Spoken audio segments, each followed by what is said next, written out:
Quels sont vos projets ou rêves pour l'avenir? Je rêve d'une humanité pleinement consciente, solidaire et bienveillante. Mais en attendant, je projette, au moment opportun, la création d'un 4e réseau plus étendu, dans lequel une partie juridique, déontologique et incorruptible serait présente. Le 3e réseau était en place avec des acteurs médicaux de toute confiance, de nombreuses structures de soins spécialisées hospitaliers, dans l'Hérault et dans le Gard. Des urgentistes en retraite, tels que des pompiers, gendarmes, anciens combattants, ainsi que des intervenants dans le bien-être et la beauté. Mais il manquait une part significative d'intervenants juridiques engagés.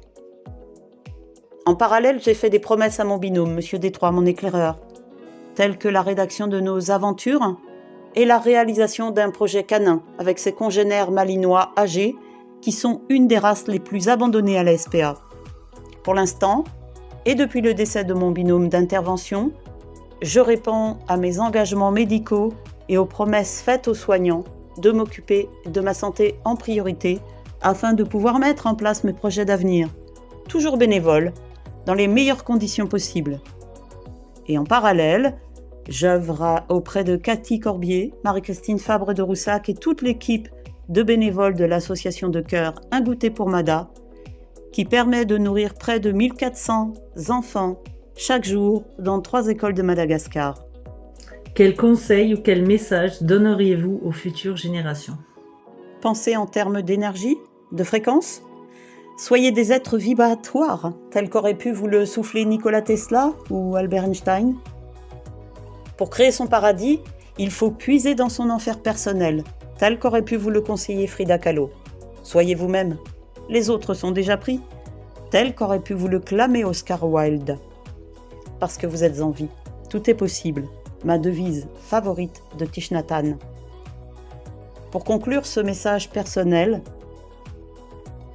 je vous dirais, reconnectez-vous au sacré, au vivant, aux principes fondamentaux. Osez être vous-même, cette conscience qui sommeille à l'intérieur de vous, tellement puissante et lumineuse. Vous n'êtes pas ce personnage, vous n'êtes pas ce formatage. Rappelez-vous qui vous êtes. Croyez surtout en vous et ne laissez jamais personne vous convaincre du contraire. Chaque matin, remplissez vos poches de graines prégermées, prêtes à fleurir. Semez-les là où vous vibrez qu'il est possible de faire une différence, une prise de conscience, un élan du cœur, une action positive, une étincelle de vie. Là où il convient d'ouvrir une brèche nécessaire. Souvenez-vous toujours que l'important n'est pas de convaincre, mais de donner à réfléchir. Faites votre part de colibri chaque jour, quels que soient les discrédits, les jugements et les malveillances qui proviennent de l'extérieur, pour que chaque soir vous puissiez vous endormir en sérénité en votre âme et conscience.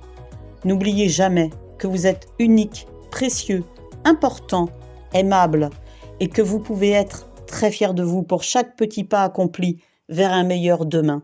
Prenez surtout bien soin de vous.